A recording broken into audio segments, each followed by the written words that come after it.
اعوذ باللہ من الشیطان الرجیم بسم اللہ الرحمن الرحیم الحمدللہ رب العالمین الصلاۃ والسلام علی اشرف الانبیاء والمرسلین سیدنا و نبینا ابی القاسم محمد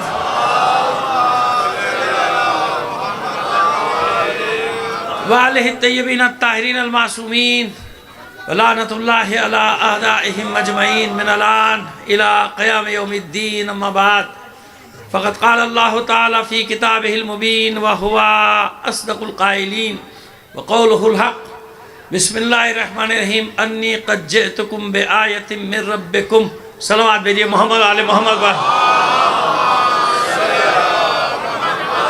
آپ سے درخواست کروں گا کہ بانیان مجلس کے مرحومین اپنے تمام مرحومین جن کا کوئی پڑھنے والا نہیں انہیں شامل کر کے اور تمام شہداء کو شامل کر کے ایک سورہ فاتحہ پڑھ کر بخش دیجیے بسم اللہ الرحمن الرحیم الحمدللہ الرحمن الرحیم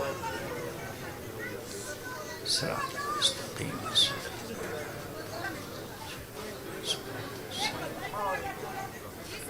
ایک گزارش اور ہے آپ سے ہماری ملت کا سرمایہ جناب علامہ طالب جوہری صاحب سخت علیل ہیں میری ان کے صاحبزادوں سے بھی بات ہوئی ہے کل بھی اور آج بھی سخت علیل ہیں اور ہاسپٹل میں آئی سی یو میں آپ سے درخواست کر رہا ہوں دل کی گہرائیوں سے دعا کریں کہ پروردگار عالم بے حق بیمار کربلا ان کو صحت کاملہ و عاجلہ کرے اور جو بھی کہیں مریض ہے کسی کا بھی مریض ہے سب کو شامل کر لیجئے مومن یا مومنہ پروردگار ان سب کو بے حق بیمار کربلا صحت کاملہ و عاجلہ عطا فرما ان تمام مریضوں کی شفا یابی کے لیے علامہ صاحب کو بھی شامل کر کے ایک بلند آواز سے صلوات بھیج دیجئے محمد علی محمد پر آئیے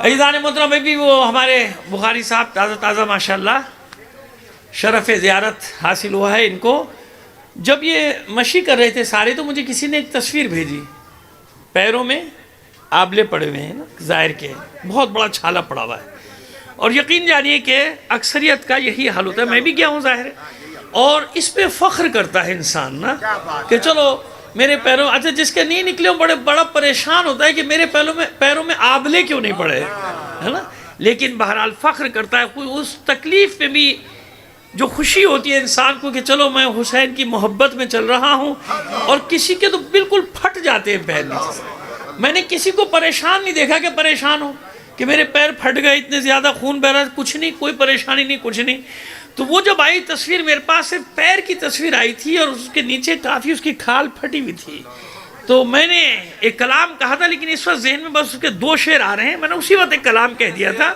کبھی کبھی کہتا ہوں وہ دو شعر آپ کی خدمت میں پیش کر رہا ہوں میں بخاری صاحب کہاں گئے یہ بیٹھے نا بخاری اتنا قریب آ گئے کہ اتنا قریب بھی نہ ہو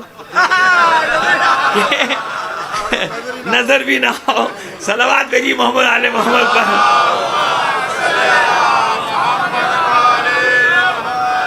تو بس میں لکھ رہا تھا تو دو شعر میں نے لکھ دیے ایک دو مسئلے ہوتے ہیں وہاں ایک یہ ہوتا ہے کہ 4 کروڑ آدمی گیا کہاں 4 کروڑ آدمی گیا کہاں بھائی میں خود گیا حیران ہو گیا تو میں راستے میں تو یہ سوچ رہا تھا کہ یہ سارے کربلا میں آئیں گے کیسے اور جب کربلا میں گئے تو پھر ویسی جگہ پھر بھی خالی نظر آ رہی ارے بھائی کہاں گئے کہاں یہ 4 کروڑ آدمی اب وہاں سے سنیے بات کو چھوٹی سی ایک زمین میں سمائی ہے کائنات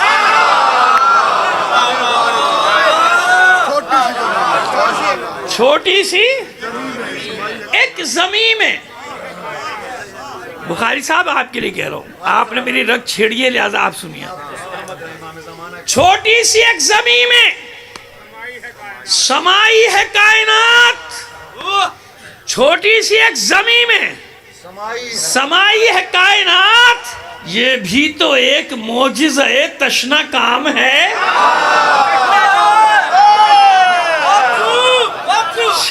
چھوٹی سی ایک زمین میں سمائی ہے کائنات یہ بھی تو ایک معجزہ تشنا کام ہے خاک شفا سے کم نہیں پیروں کے آبلے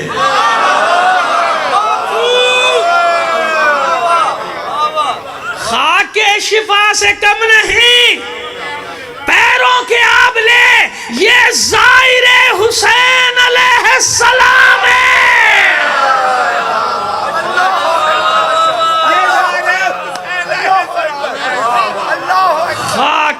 شفا سے کم نہیں، پیروں کے آبلے خاک شفا سے کم نہیں، پیروں کے آبلے یہ زائر حسین علیہ السلام ہے۔ تمام زائرین کے لیے اور جو نہیں گئے ان کی بھی توفیقات کے لیے، تاکہ جلد وہ بھی جائے۔ بلند آواز سے ایک صلوات عنایت فرمائیے۔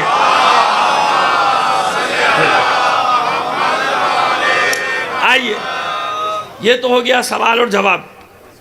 اب آئیے بات کو آگے بڑھائیں۔ سورہ آل عمران 49ویں آیت، ارشاد رب العزت ہوا انی قد جئتکم بآیت من ربکم، میں جناب عیسیٰ فرما رہے ہیں، جناب عیسیٰ علیہ السلام فرما رہے ہیں کہ میں بے شک اللہ کی طرف سے آیا ہوں تمہارے لیے نشانیاں لے کر۔ انی قد جئتکم، میں تمہارے پاس آیا ہوں، تمہاری طرف آیا ہوں، بآیت من ربکم، تمہارے رب کی طرف سے نشانیاں لے کر آئے ہوں۔ ان نشانیوں پر ہم نے پورا اشرہ پڑھا تھا، یہ بات رہ گئی تھی، خدا کا شکر ہے یہ بات کرنے کے لیے یہ مجلس مل گئی۔ آیات نے پورا اشرہ پڑھا، لیکن تسلی یوں نہیں ہوئی کہ یہ بات رہ گئی تھی جو آج کرنی ہے، تو معلوم ہوا کہ وہ بات یہاں کے لیے تھی۔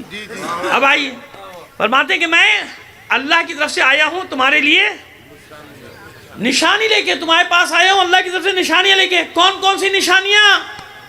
کیسی نشانیاں؟ کس طرح کی نشانیاں؟ اب آگے ان نشانیوں کا جناب عیسیٰ علیہ السلام ذکر کر رہے ہیں۔ کون کون سی نشانیاں؟ انی قد جئتکم بآیۃ من ربکم، میں آیا ہوں تمہارے پاس تمہارے رب کی طرف سے نشانیاں لے کر آیا ہوں۔ کیسی نشانیاں لے کر آیا ہوں؟ انی اخبرکم بما تاکلون وما تدخرون وَأُنَبِّئُكُمْ، میں تمہیں خبر دے دوں گا جو کچھ بھی تم کھاتے ہو اور جو کچھ بھی تم بچا کے رکھتے ہو سب کی خبر دے دوں گا، ان سب کی تمہیں میں خبر دے دوں گا۔ وَأَبْرِئُ الْأَكْمَحَ وَالْأَبْرَصَ، اور جو تم میں مادرزاد نابینا ہوں گے، یعنی کیسے پیدائشی اندھے ہوں گے، ان کو بھی، اور مبروس کو بھی شفا دے دوں گا۔ ان کو بھی کیا کروں گا؟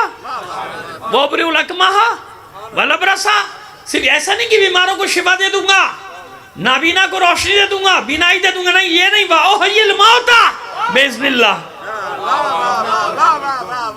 بِإِذْنِ رَبِّي یا بِإِذْنِ ہی، بلکہ میں کیا کروں گا؟ مردے کو زندہ بھی کر دوں گا، مگر شرط لگا دی۔ کس کے ساتھ شرط لگا دی؟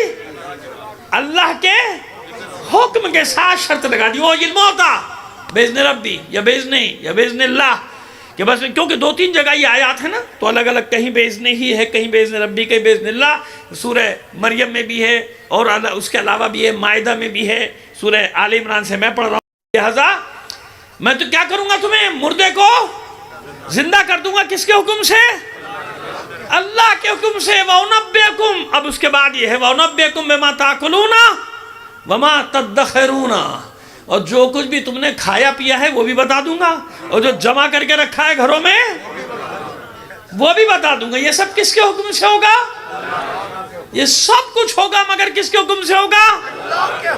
ایک چیز رہ گئی ابھی سب سے اہم، وہی میں کہہ رہا تھا کہ وہ کیا چیز میں بھولے جا رہا ہوں، جس میں یہ تو مردے کو زندہ کیا ہے نا، مردے کو زندہ کرنے کی بات ہے، اب ہے تخلیق کی بات، اب ہے وَأَنِّي أَخْلُقُ مِنَ الطِّينِ وَأَنِّي أَخْلُقُ لَكُمْ مِنَ الطِّينِ كَهَيْئَةِ الطَّيْرِ فَانفُخُوا فِيهِ، پس میں کیا کروں گا؟ تمہارے لیے مٹی سے ایک پرندہ بناؤں گا۔ کیا بناؤں گا؟ خود بناؤں گا، مٹی سے میں بناؤں گا۔ جناب عیسیٰ علیہ السلام فرماتے ہیں میں مٹی سے تمہارے لیے ایک پرندہ بناؤں گا، فَانفُخُوا فِيهِ، اور پھر اس میں پھونک دوں گا، جس کو آپ کہتے ہیں دم دینا، دم کر دوں گا اس میں۔ کیا کر دوں گا؟ دم کر دوں گا۔ گلی گلی میں جو بیٹھے وہاں چلے جایا کرو، کچھ نہیں پتا ہوتا، دم کر رہے ہیں، دم نکال رہے ہیں۔ صلوات بھیجیے محمد آل محمد پر۔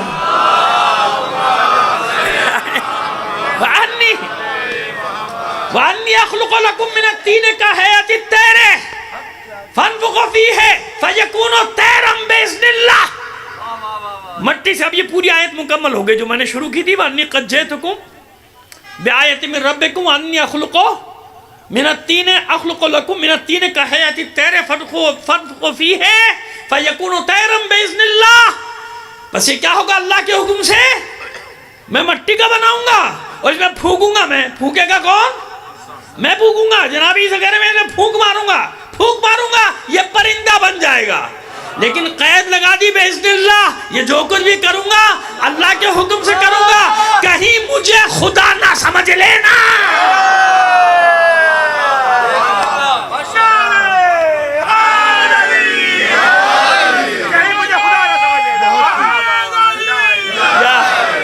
اللہ کے بندوں کتنا واضح طور پہ قرآن نے پیغام دیا کہ جو کچھ بھی ایسے کرنے والے ہیں یہ اللہ نے دیا ہے. اس لیے کبھی کسی امام نے، نبی نے، پیغمبر نے جب بھی کوئی ایسا کمال دکھایا، معجزہ دکھایا تو پلٹایا کس کی طرف؟ پلٹایا اللہ کی طرف کہ یہ جو کچھ بھی ہے سب اللہ کا کرم ہے. ہر ایک کو یہ ولایت نہیں ملتی. تو سمجھ میں آ گئی جناب عیسیٰ علیہ السلام کی ولایت قرآن ہے. قرآن کسی حدیث سے، اور وہ بھی اپنی گڑی ہوئی حدیث سے رد نہ کر دینا قرآن کی آیات کو. نہیں جی وہ کیسے ہو سکتا ہے؟ بندہ یہ کیسے کر سکتا ہے؟ مردے کو زندہ، زندے کو مردہ، مردے کو زندہ اور زندے کو مردہ کیسے؟ تو قرآن کیا کر رہا ہے؟ قرآن کیا بتا رہا ہے؟ کہہ رہا ہے نا ہم نے دیا ہے مگر کریں گے عیسیٰ. کس کے ذریعے سے ہوگا؟ یعنی جناب عیسیٰ کے ذریعے سے ہوگا، بندوں کے ذریعے سے ہوگا. جناب ابراہیم نے فرمایا تھا پروردگار تو دکھا، ربی ارنی کیف تحیی الموتیٰ، تو مار کے کیسے زندہ کرتا ہے تو دکھا. یہی کہا تھا نا تو دکھا کیسے مار کے زندہ کرے گا. اور پروردگار نے کیا کہا تھا؟ یقین نہیں کہا. نہیں یقین ہے. یقین کیوں نہیں ہے؟ مشاہدہ الگ چیز ہے نا. خلیل ہے نا، خلیل خلیل ہے، دوست ہے. جب دو اللہ نے خلیل کہا ہے بھائی میرا دوست ہے ابراہیم. خدا کی قسم جسے اللہ اپنا دوست قرار دے اس کا کیا ہوگا؟ دوست کا یہ مقام ہے تو جسے حبیب قرار دے دے.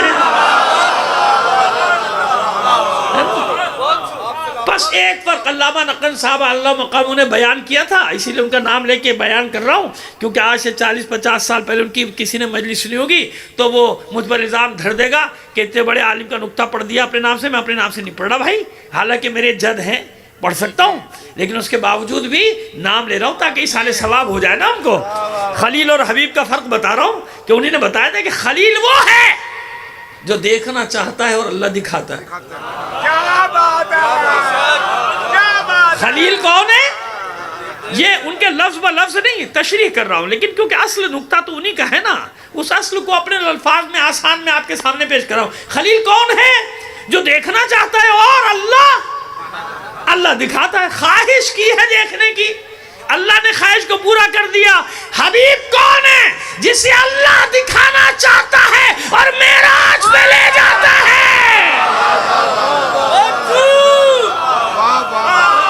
ربیع الاول کی پہلی شب ہے، سارے مسلمانوں کو تحفے دیے بغیر تھوڑی جاؤں گا. اللہ اکبر یا رسول اللہ. یار ایسے کیسے جائیں گے بھائی؟ ربیع الاول کا آغاز ہو گیا، اللہم صلی علی محمد. ربیع الاول کا آغاز ہو گیا نا تو فضائل تو پڑھنے نا مجھے ہیں، فضائل تو پڑھ لیں. تو میں فضائل اس کے کیوں نہ پڑھوں جس کا مہینہ شروع ہو گیا؟ میں فضائل تو پڑھ لیں. اللہم صلی علی محمد. فضائل تو پڑھ لیں. میں فضائل تو پہلی محرم سے پڑھ رہے ہیں کہ نہیں پڑھ رہے؟ پہلی محرم سے پڑھ رہے ہیں فضائل، پڑھتے چلے آ رہے ہیں. تو اب کتنی اچھی بات ہے کہ ربیع الاول کا آغاز ہو گیا. ٹھیک ہے ہمارے ایام ازا 8 ربیع الاول تک ہیں، ہم عزاداری کرتے رہیں گے لیکن مجلسیں ہی کریں گے نا. تو مجلسوں میں فضائل پڑھو گے کہ نہیں پڑھو گے؟ یہی تو سب پڑھنے والوں کو پیغام دے رہا ہوں کہ کم از کم ان 8 دنوں میں کیا کرو؟ فضائل میں ذکر لاؤ نا نانا کا، ذکر لاؤ نا نانا کا، نانا کا ذکر لاؤ. سب بولیں گے پتی پتی پھول پھول یا رسول، پتی پتی پھول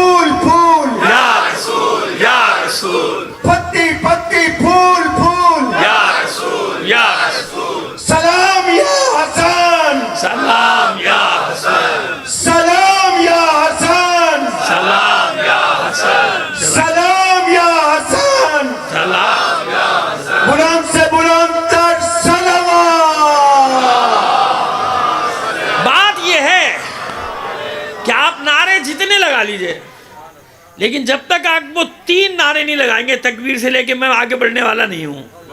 بسم اللہ. پوری طاقت کے ساتھ نعرہ تکبیر. اللہ اکبر. ایسے نہیں، پھر سارے دونوں ہاتھ بلند کر کے اپنے پنجوں کو غازی کا علم بلند کرتے ہوئے پوری یہ سید زیدی سے لے کر آخری بندے تک دونوں ہاتھ بلند کر لیں اور خالق کا نام، آل محمد کے خالق کا نام ایسے لیں جیسے لینے کا حق ہے، پوری طاقت کے ساتھ. اور آپ بیٹھے بھی سڑک پہ ہیں، روڈ پہ بیٹھے ہیں، اتحاد بین المسلمین کے تحت یہ مجلس ہو رہی ہے.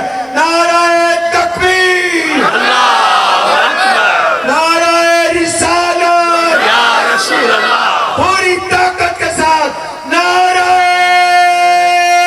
حیدری.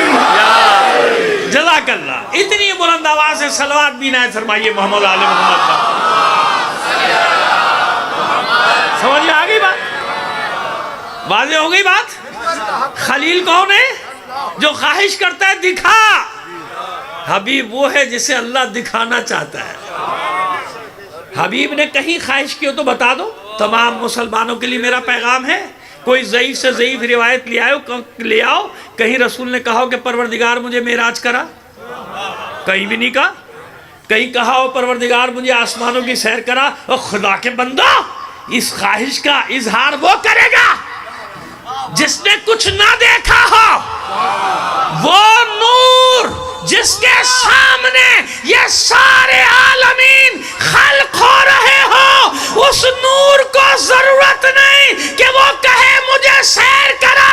یہ تو اللہ منصب دینا چاہتا ہے. کیوں؟ تاکہ سورہ اسراء کو قرآن میں جگہ مل جائے. جگہ مل جائے، ورنہ سورہ اسراء کو جگہ نہیں ملے گی. اسی لیے اللہ نے جب معراج کرائی تو اپنی تسبیح بیان کی، سبحان الذی اسریٰ.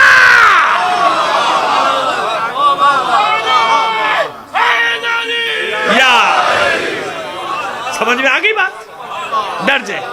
میرے بچوں اس کو بند کر دو، مجھے سنو، ورنہ تمہیں بھی مزہ نہیں آئے گا، مجھے بھی نہیں آئے گا. اپنے کیمرے لے کے بیٹھ جاؤ گے، میں کیا کروں گا؟ ہمیشہ منع کرتا ہوں. صلوات بھیجیے محمد آل محمد پر. آئیے. تو جناب ابراہیم نے کیا فرمایا؟ دکھا دے. کیوں؟ مشاہدہ کر رہا ہے. اللہ بھی جانتا ہے کہ یقین ہے ابراہیم کا، لیکن دیکھنا چاہتا ہوں آنکھوں سے کیسے زندہ کرے گا. تو اللہ نے دکھایا کہ نہیں دکھایا؟ دکھایا نا. 4 پرندے لو، یہ کرو کرو، کاٹو پیٹو، مکس کر دو گوشت کو اور رکھ دو الگ الگ پہاڑوں، رکھ دیے پہاڑوں پہ. اچھا اب آواز دو. کس نے کہا اور کس سے کہا؟ اللہ نے کہا. کس سے کہا؟ جناب ابراہیم سے. آواز دو ابراہیم، آواز دو پرندوں کو. ارے بھائی، جناب ابراہیم کو کہنا چاہیے تھا پروردگار میں زندہ کرتا ہوتا تو آپ سے کیوں پوچھتا؟ اگر مجھ میں زندہ کرنے کی طاقت ہوتی میری آواز میں، تو میں میرے معبود میں تجھ سے کیوں فرمائش کرتا؟ میں تجھ سے کیوں فرمائش کرتا؟ لیکن پروردگار یہی کہہ رہے ہیں، آپ آواز دیجئے، آپ آواز دیجئے. منصب دینا چاہتا ہوں، آپ میرے خلیل ہیں نا، منصب دینا چاہتا ہوں، آواز آپ دیں گے. آپ کی آواز میں مردوں کو زندہ کرنے کی تاثیر میں دوں گا. اب سمجھ میں آگئی بات؟ آواز کس سے دی؟ ابراہیم نے. تو ربوبیت کا دعویٰ تو نہیں کیا ابراہیم نے؟ کیوں؟ اللہ نے دی. اس لیے کیونکہ 2 ہستیاں ایسی ہیں جن کے بارے میں لوگوں کو شک ہوا ہے نا. ایک جناب عیسیٰ، دوسری کا بعد میں ذکر کرتے ہیں. کیوں؟ جناب عیسیٰ مردے کو زندہ کر دیتے تھے بھائی. لوگ کہتے تھے یہی ہے. سمجھ میں آگئی بات؟ مجمع ہوشیار ہے، سمجھ جاتا ہے. صلوات بھیجیے محمد آل محمد پر. یہی ہے. حالانکہ قید لگا رہا ہے جناب عیسیٰ، اللہ کا نمائندہ قید لگا رہا ہے. باذن اللہ، باذن اللہ، باذن اللہ. یہ جو کچھ بھی کر رہا ہوں، جو پرندہ بنایا میں نے مٹی سے بنایا، اور مٹی کے پرندے کو بنا کے اس میں پھونک دیا. فنفخوا فیہ، میں نے اسے پھونک ماری. یہ کیا بن گیا؟ فَيَكُونُ طَيْرًا بِإِذْنِ اللَّهِ، پھونک میں نے ماری ہے، بنایا میں نے، لیکن یہ جو زندہ ہو کے اڑ گیا یہ اللہ کے، یعنی یہ اللہ نے مجھے ولایت دی ہے نا اتنی، یہ ولایت ہے میری کہ میں مٹی سے بناؤں گا اور یہ زندہ ہو جائے گا، ہے نا؟ قرآن ذکر کر رہا ہے۔ مبروس شہر سے باہر جا کے رکھ دیا جاتا تھا جزام کے اور برس کے مریضوں کو، جن کو برس ہو جاتا تھا، مبروس جن کو کہتے ہیں نا، ابری الاکمہا ولبرسا، مادر ذات نابینا، جو پیدائشی نابینا ہے، میں ہاتھ پھیروں گا ان کی بینائی آ جائے گی، میں ہاتھ پھیروں گا، یہ مریض جن کو تم شہر کے باہر چھوڑ کے آتے ہو، آبادیوں کے باہر کے جزام ہو گیا، کوڑ ہو گیا، کوڑ کے مریضوں کو کہ کہیں دوبارہ دوسروں کو نہ لگ جائے، میں ہاتھ پھیروں گا، یہ واپس انسانوں کی دنیا میں آ جائیں گے۔ جن کو تم نے دھتکار دیا میں ان کو ٹھیک کر کے لے آؤں گا، وہ احیی الموتیٰ، مردے کو زندہ بھی کر دوں گا، لیکن سب کس کے ساتھ؟ سب اللہ، صرف یہ نہیں جو تم نے کھایا پیا ہے نا، وَنَبِّئُكُم بِمَا تَأْكُلُونَ وَمَا تَدَّخِرُونَ، جو جمع کیا ہے نا فی بیوتکم، اپنے گھروں میں جو جمع کیا وہ بھی بتا دوں گا، جو کھایا پیا ہے وہ بھی بتا دوں گا، اور جو ذخیرہ اندوزی کی ہے تدخرون فی بیوتکم، یہ سب بتا دوں گا، سب کا سب۔ تو جناب عیسیٰ علیہ السلام نے اپنی ولایت بتائی کہ کہا تھا کہ یہ میری ولایت ہے، مگر خبردار مجھے خدا نہ سمجھنا، کیونکہ جو کچھ بھی کر رہا ہوں اللہ کے حکم سے، اور تمہارے لیے نشانی بن کر آیا ہوں، تمہارے لیے نشانیاں لے کر آیا ہوں، اللہ کی طرف بلانے آیا ہوں، اپنی طرف بلانے تھوڑی آیا ہوں۔ تو بہک گئے نا لوگ، جناب عیسیٰ علیہ السلام کے بارے میں بہک گئے، اور ایک گروہ آج تک ان میں تثلیث کا جو قائل ہے وہ جناب عیسیٰ کو خدا مانتے ہیں، ان میں بھی فرقے نہ جانتے ہیں آپ، بہت فرقے ان میں، تو اب تک ایسے فرقے ہیں جو جناب عیسیٰ علیہ السلام کو خدا مانتے ہیں، اور بعض ایسے فرقے ہیں جو کہتے ہیں تین میں خدا ہے، اللہ، مریم اور عیسیٰ، یا اللہ روح اور مریم، یا اللہ روح اور عیسیٰ، یا عیسیٰ مریم اور روح، بہرحال الگ الگ فرقے، الگ الگ عقیدے ان سب کے۔ تو یہ ہوا نا، لوگ بہک گئے نا، کیوں؟ ارے مذاق تھوڑی ہے کہ مردے کو زندہ کر دیا جائے،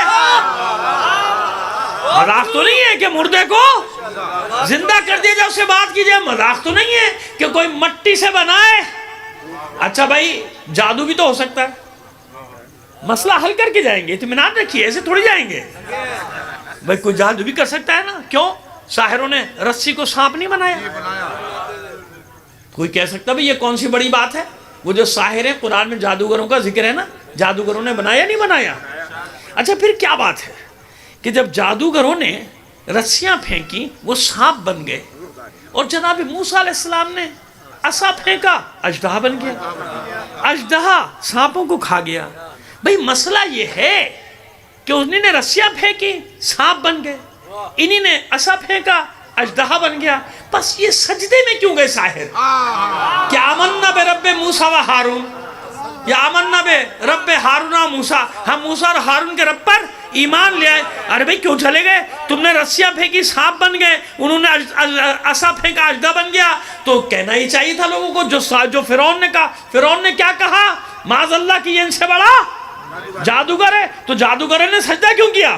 جادوگر بھی کہتے نا کہ بھئی ہم سے زیادہ جانتا ہے، ہم سے بڑا ہے۔ میں نے آپ کو بتا دیا نا کہ جادوگر بھی یہ کام کر سکتے نہیں کر سکتے کہ مٹی کا بنائیں اور اس کو چلتا پھرتا آپ کے سامنے کر دیں، رسی کو پھینکا سانپ بن گئے، لیکن نہیں، سجدے میں چلے گئے۔ کیوں چلے گئے؟ یہی تو جواب دینا آپ کو۔ وہ علم تھا جو انہوں نے مشق کے ذریعے سے حاصل کیا تھا، ریاض کر کے، ریاض یعنی مشق کرنا، ریاض کیا تھا۔ جیسے وہ ہوتا ہے نا ریاض، سمجھتے ہیں نا، گانے بجانے کا ریاض کرتے ہیں، وہ ریاض مشق کرنا۔ تو یہ علم ایسا ہوتا ہے کہ اس میں خوب مشق کرتے کرتے کرتے کرتے، لیکن وہ جانتے تھے کہ جو ہم نے کیا ہے یہ نظر کا دھوکہ ہے۔ کیا ہے؟ اصل تھوڑی ہے، اصل تو رسی ہے۔ ہم نے جو کیا ہے یہ نظر کا، نگاہوں کا دھوکہ ہے، اور یہ جو عصا اژدہا بن کے ان کو کھا گیا پھر عصا بن گیا، یہ نظر کا دھوکہ نہیں۔ نظر کا دھوکہ ہوتا تو رسیاں واپس آ جاتی، واپس نہیں آئی، اس لیے معلوم ہو گیا کہ جو ہم نے کیا تھا وہ جادو ہے، جو موسیٰ نے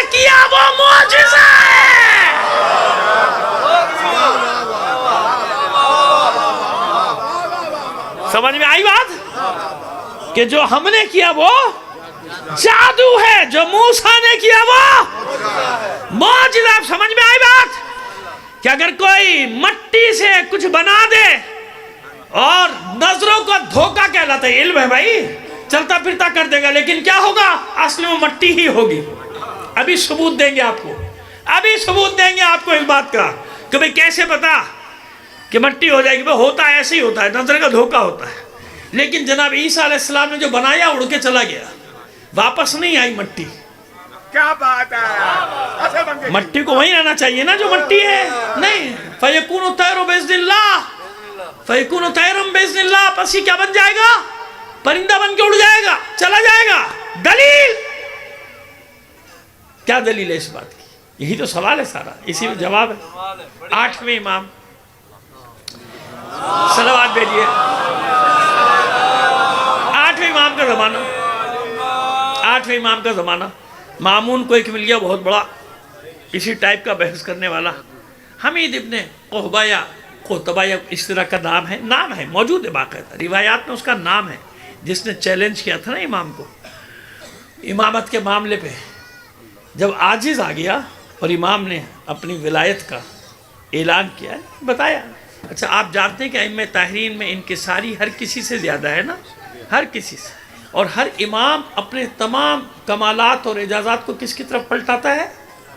جس نے دیا ہے اللہ ہی ہے نا، اللہ کی ذات ہے، اللہ کی طرف پلٹاتا ہے۔ اب میں آپ کو بتاتا ہوں کہ مسئلہ کیا تھا، جادو کیا ہوتا ہے اور معجزہ کیا ہوتا ہے، اس میں فرق بتا رہا ہوں۔ تو کبھی جادوگروں کے چکر میں نہ پھنس جانا، معجزے سمجھ گئے، نظر کا دھوکہ دیتے ہیں، یہ بازیگر کھلا دیتے ہیں دھوکہ، یہ بازیگر کھلا۔ سمجھ میں آ رہی ہے بات؟ ان چکروں میں نہ پڑنا، کبھی بتا رہا ہوں، جو ہے تمہارے پاس تمہاری جیب سے بھی نکلوا لیں گے، اس کی منت پوری ہو جائے گی کہ جو کمانے کی تھی، آپ کا سب چلا جائے گا۔ ان چکروں میں نہ پڑنا۔ خیر، بحث ہوتے ہوتے اس نے خود اس کی شامت آئی اور کہتا ہے جو قالین پہ شیر بنے ہوئے ان میں جان ڈال سکتے ہیں اگر آپ امام ہیں؟ امام نے کہا سوچ لے۔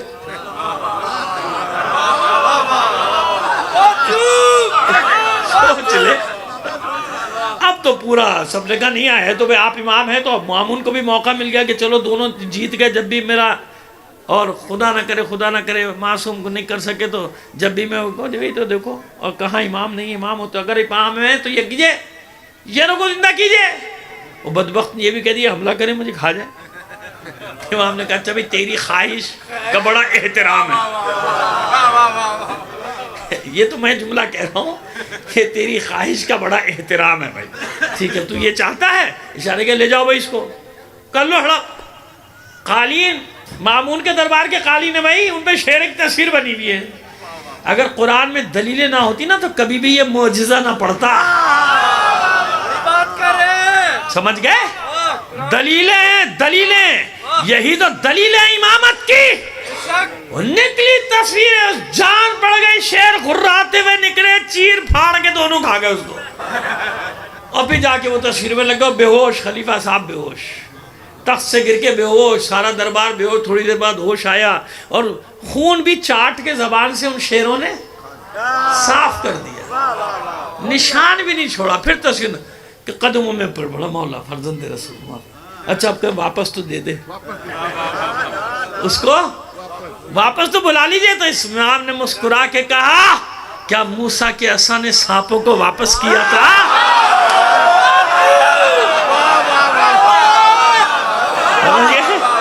واپس کیا تھا۔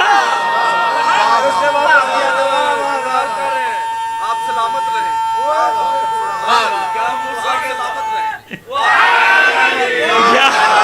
اب سمجھ میں آئی دلیل؟ کیا موسیٰ کے عصا نے واپس کیا تھا؟ جو یہ واپس کریں گے، کیوں؟ وہ جادو تھا، یہ معجزہ ہے، یہ معجزہ ہے۔ سمجھ میں آگئی بات؟ اس لیے خبردار، ہماری حدیں ہیں، معصومین کی حدیں تھوڑی ہیں۔ معصومین کی حدیں کسی کو معلوم ہے تو مجھے بتا دینا بھائی، کوئی حد فضائل کی نہیں، ہماری حد ہے۔ ہماری حد کیا بتائی؟ اس حد تک رہنا، تو اس سے آگے تمہاری عقل محدود ہے نا، کام نہیں کر سکتی۔ بھئی دیکھیے ایمان کے کچھ مدارج ہیں، جلدی سے سن لیجئے مجھ سے. چھٹے امام نے، امام جعفر صادق علیہ السلام نے. تیار ہیں؟ اچھا دیکھیے، اگر 5-10 منٹ زیادہ لے لوں کوئی حرج تو نہیں؟ میں ایک مطلب پہنچانا چاہتا ہوں. نہیں، 1-2 آدمیوں کو نیند آ رہی ہے نا، اس لیے میں نے پوچھ لیا. صلوات بھیج دیجئے محمد آل محمد پر.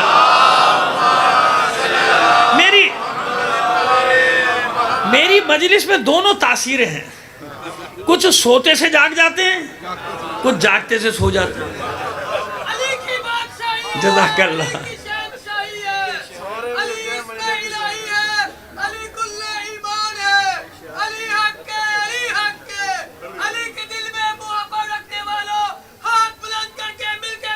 جزاک اللہ.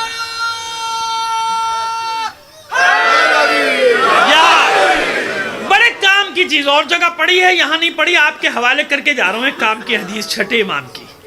چھٹے امام کے پاس جو اموال آتے تھے نا، جانتے ہیں آپ، مال امام وغیرہ جو آتا تھا تو وہ کس کے لیے آتا تھا؟ اپنے تھوڑی آتا تھا، غریبوں کے لیے، یتیموں کے لیے. ظاہر ہے مومنین پر ہر زمانے میں سختیاں رہی نا، نوکریاں نہیں ملتی ہیں تو نکال دیا جاتا ہے نا. بیچارے غریبوں کی بستی تھی باہر، دور شہر سے باہر، مدینے سے. مومنین وہاں رہتے تو بہت ہی ضعیف، کمزور معاشی طور پہ. امام نے اپنے شاگرد کو وہ سارا مال وال دیا، فہرست دی کہ جاؤ یہ بانٹ کے آ جاؤ. جو ان کو مال سارا راشن بانٹ کے آ جاؤ. چلا گیا. 1-2 دن لگے، 1-2 دن بعد واپس آیا تو امام نے دیکھا کہ چہرے کے تاثرات اچھے نہیں ہیں. امام نے کہا بھئی سامان بانٹایا؟ کہتا ہاں بانٹایا، جو آپ نے فہرست دی تھی اس کے مطابق سب کو بانٹایا. کہ لگتا ہے خوش نہیں آیا. کہ بالکل بھی خوش نہیں آیا. کہتا ہے بالکل بھی خوش نہیں آیا. اچھے لوگ نہیں تھے، کاش نہ گیا ہوتا. امام نے کہا بیٹھ جائے. کیسے لوگ تھے، کیا ہو گیا؟ ناراض آیا ہے ان سے؟ کہتا ہاں بہت ناراض آیا. تو وجہ کیا ہے ناراضگی کی؟ کہ جاہل ہے، بالکل کوئی معرفت نہیں ہے ان کو دین کی. نہ اللہ کی معرفت، نہ رسول کی معرفت، نہ آپ کی معرفت، نہ امام کی معرفت ہے. کسی کی معرفت نہیں، کچھ نہیں پتا ان کو دین کے بارے میں. ایسے جاہل لوگ ہیں جن میں گیا تھا. امام نے پھر مسکرایا، اچھا تیری ناراضگی کا سبب یہ ہے کہ جو تو جانتا ہے وہ نہیں جانتے. ہے نا؟ ہے نا؟ کہاں کہ جو تو میرے بارے میں جانتا ہے، امامت، رسالت، توحید کے بارے میں جتنا علم تیرا ہے ان کا نہیں ہے، اسی لیے ناراض ہے. ہاں اسی وجہ سے ناراض ہوں، اسی لیے ناراض آیا ہوں. امام نے کہا جو تو جانتا ہے وہ نہیں جانتے. کہاں اسی لیے ناراض ہوں. کہا اچھا یہ بتا جو میں جانتا ہوں تو جانتا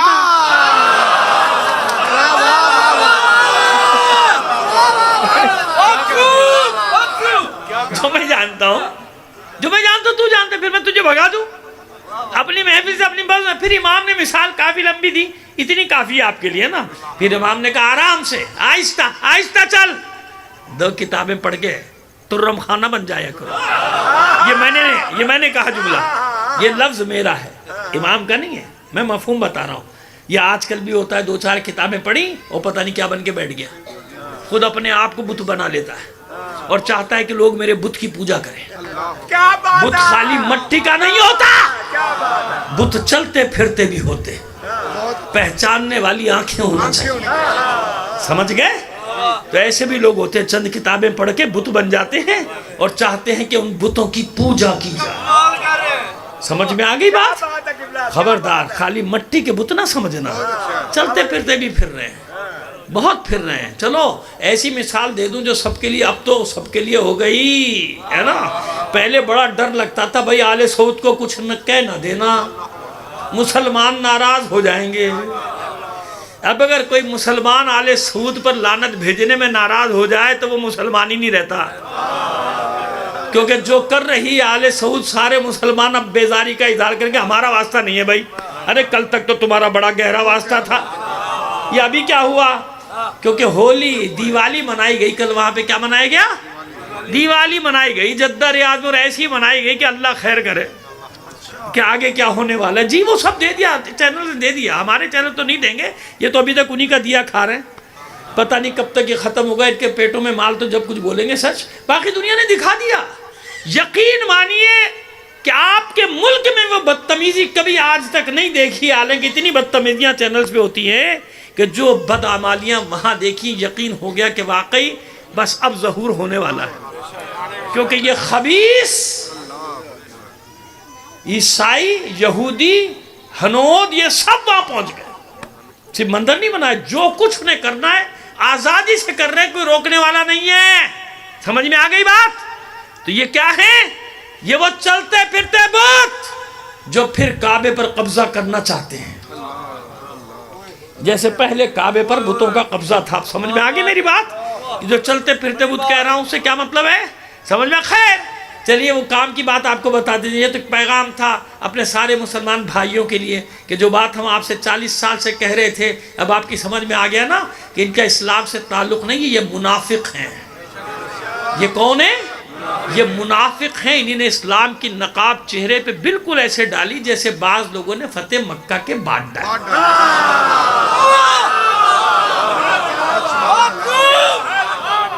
سمجھ میں آ گئی بات؟ یہ وہ منافق ہیں، ان کا اسلام سے کوئی تعلق. خدا کی قسم ہمارا بھی دل خون کے آنسو ہوتا ہے. یہ نہ سمجھو کہ ہم خوش ہو رہے ہیں. ہم کیوں خوش ہوں گے؟ اس پاک سرزمین پر یہ بدتمیزیاں ہوں. اور بدتمیزی کا لفظ تو میں استعمال کر رہا ہوں کہ جو وہاں پہ بے حیائی، بے شرمی اور طوفان لایا گیا ہے. طوفان. تو کیا ہمارا دل نہیں دکھے گا؟ ہمارا دل تم سے زیادہ دکھ رہا ہے. کیوں؟ ہماری تو میراث ہے. بے شک لوٹی گئی ہم سے، لیکن ہے تو ہماری نا. ہمارا دل تم سے زیادہ دکھ رہا ہے. ہمیں معلوم ہے کہ تمہارا دل بھی دکھ رہا ہے جو وہاں پہ ہو رہا ہے. ہمارا دل تم سے زیادہ دکھ رہا ہے. خیر امام نے کہا بیٹھ، یہی وجہ ہے تو پھر یہ بتا جو میں جانتا ہوں تو جانتا ہے. نہیں مولا پھر میں تجھے بگا دوں. مثال اور اوپر ہوتی چلی گئی. امام نے کہا بیٹھ جا. سن، ایمان کے درجے ہیں. کتنے درجے ہیں؟ آپ کو جو کچھ دے کے جا رہا ہوں تمام مسلمان بھائی غور سے سنیے گا میری بات کو. سب کے لیے. آپ کو ہوتا ہے میں سب کے لیے پڑھتا ہوں مجلس. مجھے خوشی ہوتی ہے میری مجلس میں جب دوسرے آ کے بیٹھتے ہیں. یقین جانے میرا اللہ جانتا ہے کہ مجھے بہت خوشی ہوتی ہے. اور میں اسی لیے پڑھتا ہوں کہ چلو یہ سب آئے ہوئے ہیں سننے کے لیے. اللہ کا شکر ہے ابھی امید کی دنیا روشن ہے نا. ابھی تاریکی میں دیا چل رہا ہے. تاریکیوں میں محبتوں کا دیا جل رہا ہے. اور خدا نے چاہا انشاءاللہ یہ محبتوں کا دیا اتنا روشن ہوگا، اپنی روشنی اتنی پھیلائے گا کہ پورے پاکستان کو اپنی چھاؤں میں لے لے گا. ٹھیک ہے انشاءاللہ. اللہ صلی اللہ محمد. امام فرماتے، معصوم فرماتے ہیں کہ سنو ایمان کے 7 درجے ہیں. کتنے درجے ہیں؟ اچھا میں اس میں بڑا حیران ہوا کہ 7 کیوں بتائی امام نے؟ 8 9 10 کیوں نہیں بتائے؟ 11 12 کیوں نہیں بتائے؟ 7 بتائے. ایمان کے 7 درجے ہیں، یعنی 7واں درجہ آخری درجہ ہے. اس سے آگے کوئی مومن نہیں. اطمینان رکھو نا، میں کہہ رہا ہوں بھی دلیل دوں گا. 7ویں درجے سے آگے کوئی نہیں جا سکتا بھائی. آخری درجہ کون سا ہے؟ 7واں بس. کیوں 7 کی قید لگائی ابھی بتاتا ہوں. پہلے یہ سن لیجئے. امام فرماتے ہیں 7 درجے ہیں. کوئی ایمان کے پہلے درجے پہ بیٹھا ہے، کوئی دوسرے پہ. تو جو دوسرے درجے پہ بیٹھا ہے اس کا کام کیا ہے کہ پہلے درجے والے کو ہاتھ پکڑ کے اوپر لانے کی کوشش کر. اوپر لانے کی کوشش کرے. آ جائے گا اوپر؟ نہیں آتا کوئی بات نہیں، پہلے پہ تو بیٹھا رہنے دے. دھکا کیوں دے رہا ہے؟ اسے نکال کیوں رہا ہے؟ اسے ایمان کے دائرے سے باہر کیوں کر رہا ہے؟ اسے اسلام کے دائرے سے باہر کیوں کر رہا ہے؟ بیٹھا ہے نا پہلے درجے پہ، بیٹھا رہنے دے. گرا کیوں رہا ہے؟ دھکے کیوں دے رہا ہے؟ ہماری آج کل یہ چل پڑا ہے کہ جو بالکل میرے جیسا نہیں ہے بس نکالو اس کو باہر، اس کام سے کوئی تعلق نہیں. خدا کے بندو ایسے تھوڑی ہوتا ہے کوئی. جو تیسرے درجے پہ بیٹھا ہے اس کا کام یہ کہ دوسرے درجے والے کو لے کر آئے، کامیاب ہو جائے گا. نہیں ہوتا کوئی بات نہیں، بیٹھا رہنے دے دوسرے پہ. دھکا کیوں دے رہا ہے؟ گرا کیوں رہا ہے؟ تو دوسرے درجے پہ تو ہے نا وہ. جو چوتھے میں بیٹھا ہے اس کا یہی کام، 5ویں والے کا یہی کام، 7ویں والے کا بھی یہی کام کہ کوشش کرتا رہے 7ویں والا کہ نیچے والوں کو اوپر لاؤ. نہیں آتے کوئی بات نہیں، بیٹھا رہنے دے. ایمان کے پہلے درجے پہ تو ہے نا، دوسرے پہ تو ہے نا، بھگا کیوں رہا ہے؟ تو کون ہوتا ہے دائرے بنا کر لوگوں کو ان دائروں سے نکالنے والا؟ تو کون ہے نکالنے والا؟ تو کون ہے؟ بیٹھا رہنے دے جو جہاں بیٹھا رہا ہے اس کو. اب یہ 7 کیوں؟ بہت غور کیا میں نے. کہ سات کیوں بنائے، سات کیوں بنائے؟ پھر سمجھ میں آیا جب ایک اور روایت پڑھی کہ سات سے آگے تم نہیں بڑھ سکتے، میں نہیں بڑھ سکتا، کوئی انسان نہیں بڑھ سکتا۔ کیوں؟ اس لیے کہ ایمان کے 8ویں درجے پہ علی کا غلام مقداد بیٹھا ہوا ہے۔ یعنی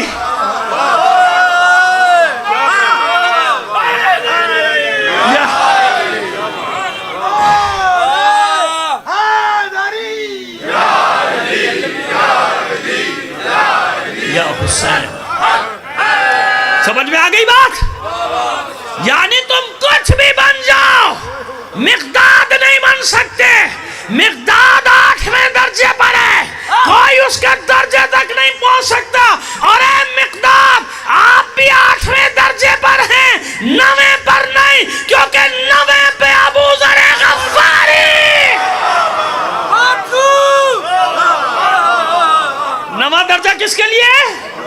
ابو ذر غفاری، یعنی جہاں مقداد بھی نہیں پہنچ سکتے، اور اے ابو ذر جہاں سلمان ہے 10ویں درجے پہ، وہاں آپ بھی نہیں پہنچ سکتے۔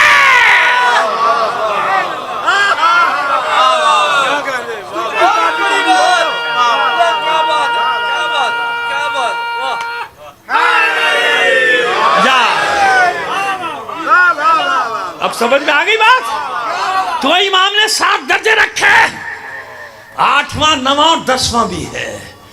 یعنی جناب ابو ذر غفاری آئیڈیل ہیں لاکھوں کروڑوں لوگوں کا، ہم جیسے لوگوں کا، لیکن اپنی تمام تر عظمتوں کے باوجود سلمان فارسی تک نہیں پہنچے۔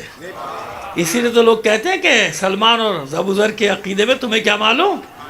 تو کیا مطلب ہے؟ اگر ہم جیسے ہوتے تو نکال دیتے باہر، دوسرے کو دھکا دیتے کہ نہیں، مراتب ہیں، مدارج ہیں، سب کا اپنا اپنا درجہ ہے، لہذا یہ نہیں ہو سکتا۔ تم آخری منزل تک جا سکتے ہو مگر مقداد تک تھوڑی پہنچ سکتے ہو، ابو ذر تک تھوڑی پہنچ سکتے ہو، ہے نا؟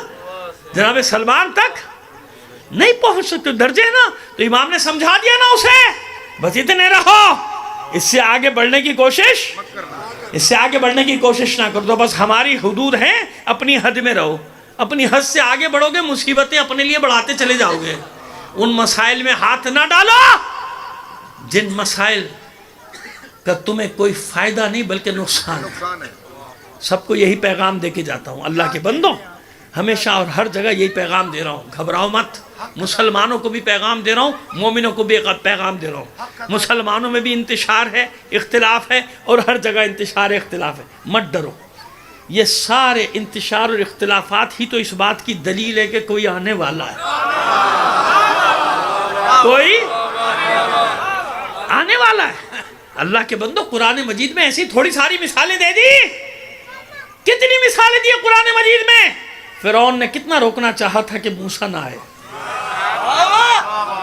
جانتا تھا نا فرعون، جانتا تھا نا، یہ بھی جانتا تھا کس قبیلے میں آئیں گے، نام بھی جانتا تھا موسیٰ، جانتا تھا بنی اسرائیل میں کتنی عورتوں کے اس نے پیٹ چاک کرا دیے تھے، قتل کرا دیا تھا، بچوں کو پیٹ سے نکال کے مار دیا، خواتین کو مار دیا، بنی اسرائیل کے گھروں میں پہرے بٹھا دیے۔ کیوں؟ اس کے نجومیوں نے، علماء نے، اس کے علماء نے، یہ پیغام سب مسلمان سننا جہاں تک میری آواز جا رہی ہے، کیا کہا تھا اس کے علماء نے؟ کہ وہ آنے والا ہے جو تیرا بیڑا غرق کرے گا۔ تو یہ علماء نے، نجومیوں نے کب کی خبر دی تھی؟ ماضی کی یا مستقبل کی؟ بتاؤ، آنے والے زمانے کی یا گزرے ہوئے کی؟ غائب، علم غیب کی خبر دی تھی، آنے والے زمانے کی خبر دی تھی کہ کیا ہونے والا ہے، بتایا تھا نا۔ نمرود کے علماء نے اسے بتایا، فرعون کے علماء نے اسے بتایا۔ تو مسلمانوں خود فیصلہ کرو دل پہ ہاتھ رکھ کے کہ کیسے ہو سکتا ہے کہ اللہ شیطانوں کے نمائندوں کو آئندہ کا علم دے دے اور اپنے نمائندوں کا نہ دے۔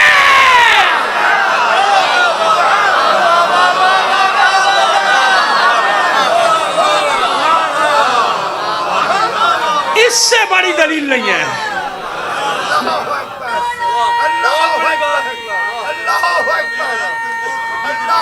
جزاک اللہ، جزاک اللہ۔ یہ کیسے ہوگا؟ مسلمانوں خود سوچو، خبردار گمراہ ہونے کی کوشش نہ کرو۔ یہ نہیں ہو سکتا کہ شیطان کے نمائندوں کے پاس آئندہ کا علم ہو۔ میں انبیاء کی بات نہیں کر رہا، پیغمبروں کی بات نہیں کر رہا، رسولوں اماموں کی بات نہیں کر رہا۔ سنا اللہ نے کس کس کو یہ علم دیا؟ وَأَوْحَيْنَا إِلَىٰ أُمِّ مُوسَىٰ أَنْ أَرْضِعِيهِ فَإِذَا خِفْتِ عَلَيْهِ فَأَلْقِيهِ فِي الْيَمِّ وَلَا تَخَافِي وَلَا تَحْزَنِي إِنَّا رَادُّوهُ إِلَيْكِ وَجَاعِلُوهُ مِنَ الْمُرْسَلِينَ۔ ہم نے مادر موسیٰ پہ وحی کی۔ کیا وحی کی؟ مت ڈریے، اپنے بچے کو دودھ پلائیے۔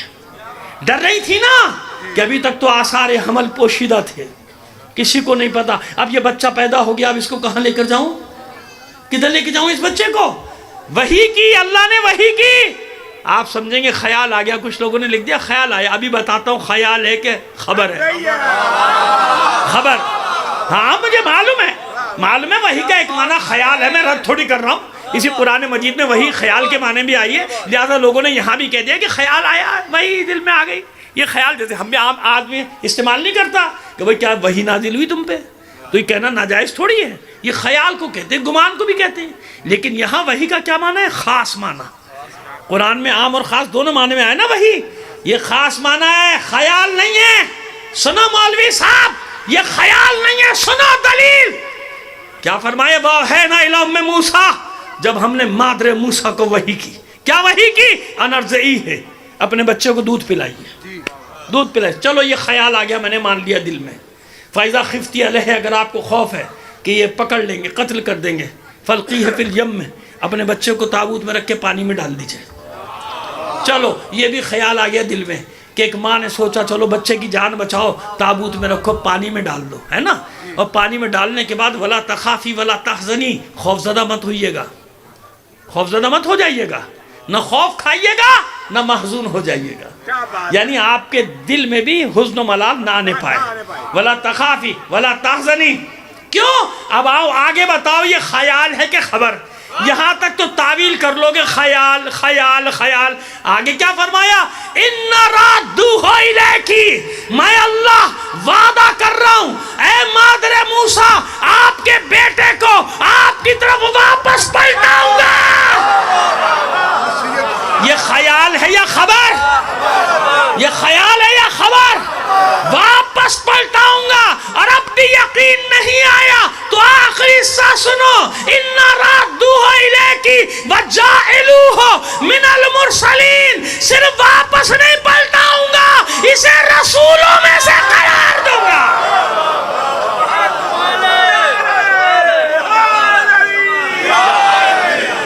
اب سمجھ میں آگئی بات؟ اللہ اکبر، یا رسول اللہ، یا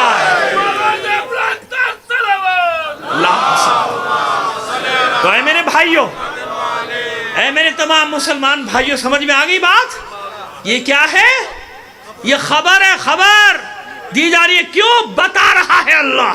یہ کیسے ہوگا کہ فرعون کے نمائندوں کے پاس علم ہو اور مادر موسیٰ کے پاس علم نہ ہو؟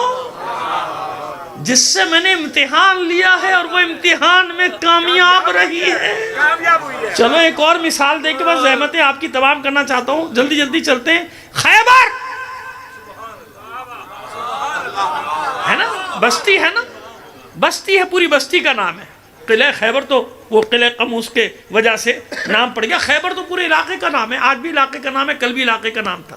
یثرب، خیبر، یہ دو بھائی تھے، ان دونوں کے ناموں پہ یہ دو شہر آباد ہوئے۔ خیبر میں ایک بچہ پیدا ہوا، تھوڑا سا بڑا ہوا تو محلے میں جس سے لڑتا تھا اس کو پچھاڑ دیتا تھا، ہاتھ پیر توڑ دیتا تھا۔ ایک دن ماں نے بلایا، شکایتیں بھی آتی تھیں، تو ماں نے بلا کے کہا تجھے کوئی بھی زیر نہیں کر سکتا، تجھے کوئی بھی زیر نہیں کر سکتا میرے لال، تو جس میدان میں جائے گا پچھاڑ دے گا سب کو، جس کو چاہے گا تو حاوی رہے گا، بس ایک آدمی سے نہ لڑنا۔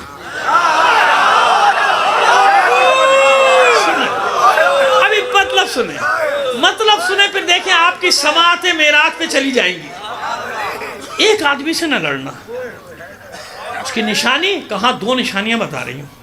دیکھ، پہلی نشانی یہ ہے کہ جب وہ تیرے مقابلے پر آئے گا نا تو وہ علم میں لکڑی کا جو دستہ ہوتا ہے اس لکڑی کے دستے کو چٹان میں گاڑ دے گا، چٹان میں اس دستے کو گاڑ دے گا۔ ماں دوسری نشانی کہ اپنا نام حیدر بتائے گا۔ کیا بتائے گا؟ آپ نے غور نہیں کیا، اس کی ماں نے یہ نہیں کہا کہ اس کا نام حیدر ہوگا، اس نے کہا وہ اپنا نام حیدر بتائے گا۔ ایک ماں کا یہ کیس ہو گیا۔ اب آئیے، ایک ماں خانہ کعبہ سے نکلی، ایک ماں اللہ کے گھر سے باہر آئی، بچہ آغوش میں، اس تفصیل میں نہیں جا رہا، وہ سب آپ سنتے رہتے ہیں، سال سال مجھ سے بھی دوسروں سے بھی۔ بھتیجا آ گیا اور اس بچے کے والد بھی آ گئے، جناب ابو طالب بھی آ گئے، گود میں لیا، پیار کیا۔ نام رکھا کوئی نہیں؟ بھتیجے آپ کا انتظار تھا، جب تک آپ نام نہیں رکھیں گے ہم کیسے رکھیں گے؟ تو بھتیجے نے کہا پھر انتظار کیجئے، چچی جان، چچا جان انتظار کیجئے، ابھی نام آتا ہے۔ تھوڑی دیر میں نام آ گیا۔ حضور نے فرمایا کیونکہ اعلیٰ ترین جگہ سے آیا ہے لہذا نام بھی ہوگا علی۔ اعلیٰ ترین علی مولا، جزاک اللہ۔ اب سنیے، مطلب سن لیجئے، کیونکہ اعلیٰ ترین جگہ سے آیا ہے لہذا نام ہوگا، ہو گیا نا نام، علی ابن ابی طالب۔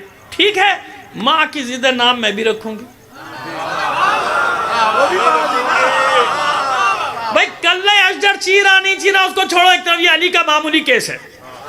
کلے اشجر چیر دیا، یہ کر دیا، وہ کر دیا، خدا کے بندو علی کے شجاعت کا کوئی ثانی کائنات میں عالم ہے کوئی نہیں ہے نا، بات ختم ہو گئی۔ اب بس ماں کی یہ خواہش ہے کہ ایک نام میں بھی رکھوں گی۔ اچھا، علی بھی اس سے پہلے کسی کا نام ہوا ہی نہیں، عربوں نے سنا ہی نہیں، پہلی بار سنا۔ وہ اس پہ پریشان ہوتے تھے کہ بنی ہاشم نام کہاں سے ڈھونڈ کے لاتے، اور ناموں میں حسن کتنا ہے، خدا کی قسم ان ناموں میں اللہ نے حسن کتنا رکھا ہے۔ محمد، احمد، علی، عجیب، یہ نام کہاں سے لاتے؟ انہیں کیا پتا، لاتے نہیں ہیں، بھیجے جاتے ہیں۔ انہیں معلوم ہی نہیں کہ نام آتے ہیں وہاں سے۔ ماں کہتی ہے کہ میں بھی ایک نام رکھوں گی، تو جناب ابو طالب کو کہہ دینا چاہیے تھا، نام آ گیا نا، اب کیا ضرورت ہے؟ حضور فرما دیتے چچی جان اتنا اچھا نام آ گیا نا، لیکن کسی نے نہیں روکا،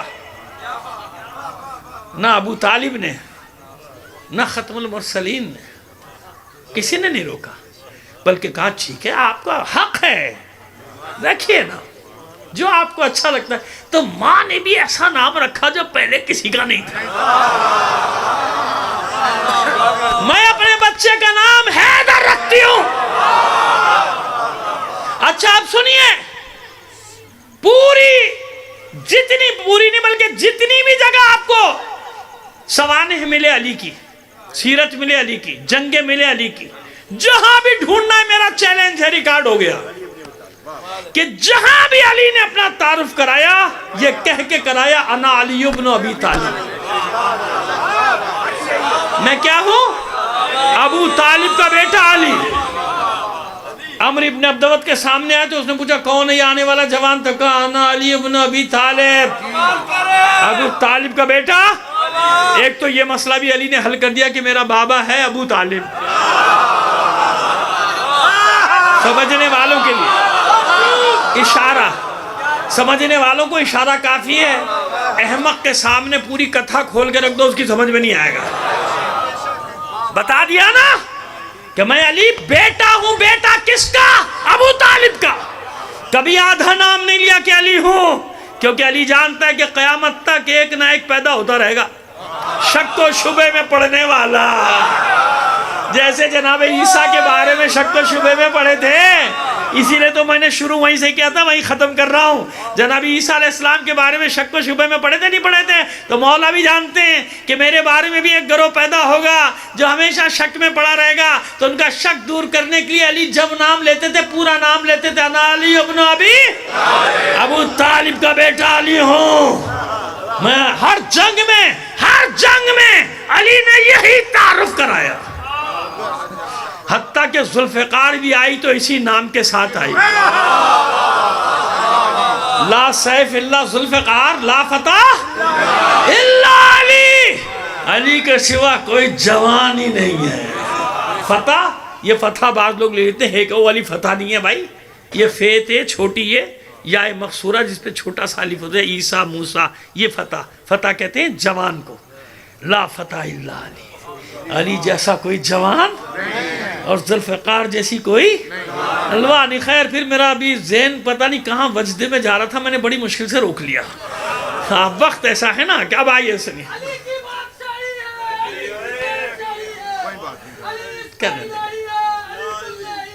جزاک اللہ، جزاک اللہ، بسم اللہ. یا جزاک اللہ بیٹا، سلامت رہو. اب آئیے بات کو آگے بڑھائیں. ماں نے نام رکھ دیا حیدر، لیکن علی نے کہیں استعمال نہیں کیا، کہیں نہیں. سفر میں، حضر میں، جہاں گئے، تجارت میں، گھر میں، آپ علی علی علی علی، آج تک علی علی علی علی، ایسی ہے نا، علی علی علی. ایک موقع آیا خیبر کا، 39 دن فتح نہیں ہوا، ٹھیک ہے نا، بڑے احترام سے بات کر رہے ہیں. حالانکہ تاریخوں نے سب کچھ لکھا، اتنا تو لکھا ہے نا. چلیے سادے الفاظ میں کہہ دیں کہ کئی لوگ گئے اور واپس آ گئے، مگر خیبر فتح نہیں. لیکن اب اتنے تو اجازت دینا میرے بھائی مجھے کہ تاریخ سے بہت ہی ادب سے ایک جملہ نکال کے پیش کر دیا. حالانکہ تاریخ نے تو بڑی بے ادبی سے لکھا، یقین مانے پڑھ لیجئے گا تاریخ نے کتنی بے ادبی سے لکھے ہیں پورے واقعات. لوگ پڑھتے نہیں ہیں، مولوی صاحب کو بھی معلوم ہے کہ تاریخ پڑھتا کون ہے. لوگوں کو بھڑکاتے رہو، نہیں ایسا نہ کرو، نہ بھڑکایا کرو لوگوں کو. کیوں ایسے لڑائی کی باتیں کرتے ہو؟ میں کتنے احترام سے بتا رہا ہوں کہ 39 دن تک گئے، عزت سے گئے اور عزت سے واپس آئے. صلوات بھیجئے محمد آل محمد پر. خیر ٹھیک ہے، نہیں پتا ہوا خیبر. 40ویں دن وہ حدیث اور وہ سارے واقعات سب اپنی جگہ نا، وہ آپ سنتے، میں نے کہا نا وہ آپ سنتے رہتے ہیں. میں تو پھر اصل مطلب تک جانا چاہتا ہوں. 39 دن تک یہ ہوتا تھا کہ جب کوئی آتا تھا دروازہ بھی نہیں کھولتا تھا. مرحب، اس کا کیا نام تھا؟ اس بچے کا نام کیا تھا؟ اس کی ماں نے اس کا کیا نام رکھا تھا؟ مرحب مرحب مرحب. مرحب کھڑکی کھولتا تھا، دروازہ نہیں. اپنا بھیانک منہ باہر نکالتا تھا. کون؟ کوئی نہیں.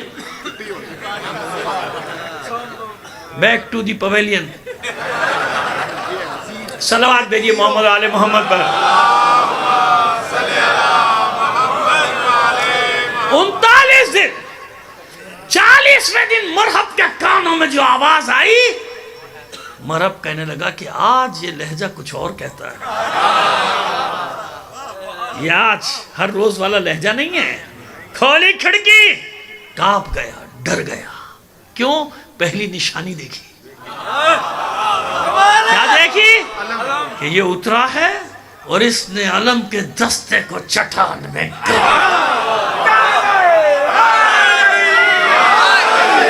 ڈر گیا، لرز گیا، آ گیا وہ. لیکن دوسری نشانی باقی ہے. پوچھا آنے والے، اپنا تعارف کرا، تو کون ہے؟ تو علی نے بھی جھوم کر تعارف کرایا. سمتنی امی حیدرہ، میں وہی ہوں جس کی ماں نے اس کا نام حیدر رکھا تھا. حیدر.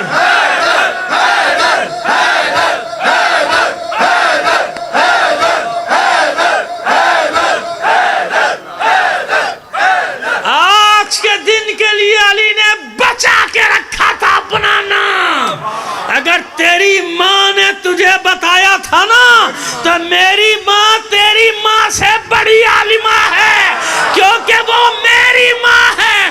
تو میری ماں نے مجھے معلوم ہے کہ کس دن کے لیے میرا نام حیدر رکھا تھا. آج کے دن کے لیے، تاکہ تو بے خبری میں نہ مارا جائے، میں تجھے بتا رہا ہوں کہ میں ہی وہ حیدر ہوں.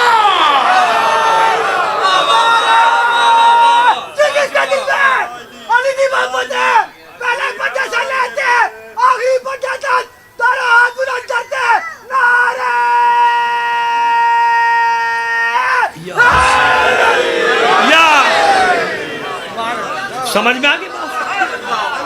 اب پتہ چل گیا، نعرہ حیدری کی تاریخ پتہ چل گئی نا؟ ایک ہی جگہ علی نے نام بتایا اپنا حیدر، اور کہیں بھی نہیں جانتا تھا میری ماں نے کس دن کے لیے میرا نام رکھا، اور کہہ کے سمتنی امی، میری ماں نے میرا نام حیدر رکھا، میری ماں نے، تاکہ تو غلط فہمی میں نہ مارا جائے، میری ماں اتنی بڑی عالمہ تھی، تو جس کی ماں کے پاس اتنا علم ہو، جس کی ماں کے لیے دیوار کعبہ شق ہو جائے، ایک بار نہیں، کسی نے لکھ دیا ایک جگہ کہ وہ لکھنے والے آپ جانتے ہیں نا بغض علی میں کیا کچھ، لیکن ہمارے مسلمان بھائیوں کو سمجھانا چاہتا ہوں کہ نہیں، دیکھو اختلافات اپنی جگہ ہوتے ہیں، مگر کچھ چیزیں تمہارے لیے میراث ہیں، یہ انسانیت کی میراثوں میں سے ایک میراث ہے علی، کیا بات ہے، جس کی عظمت کے سامنے، جس کے الفاظ کی عظمت کے سامنے قرآن نہیں ہے۔ آپ میں سے کوئی نہج البلاغہ کو قرآن مانتا ہے؟ انصاف سے بتاؤ، نہیں مانتے نا؟ خدا کی قسم ہم شیعوں کا یہ عقیدہ تھوڑی ہے، ہم جانتے ہیں کہ قرآن اللہ کا کلام ہے، نہج البلاغہ علی کا کلام ہے۔ یہاں سے ممبر پہ بیٹھ کے یہ سینکڑوں لوگ میرے سامنے بیٹھے ہوئے، ان سب کے سامنے میں یہ اعلان کر رہا ہوں، لیکن اس کے باوجود دنیا کی نظریں اور سر دونوں جھک جاتے ہیں علی کے کلام کے آگے، جھک جاتے ہیں، کہتے ہیں فوق کلام البشر تحت کلام اللہ، کوئی بشر ایسا کلام نہیں کہہ سکتا اور اللہ کے کلام کے نیچے، اللہ کے کلام کے بعد انسان کے کلام سے اوپر۔ تو علی پہ جھگڑتے نہیں ہیں کہ نام لو علی کا، بعضوں کے چہرے سیاہ پڑ جاتے ہیں، بے شک گورے ہوں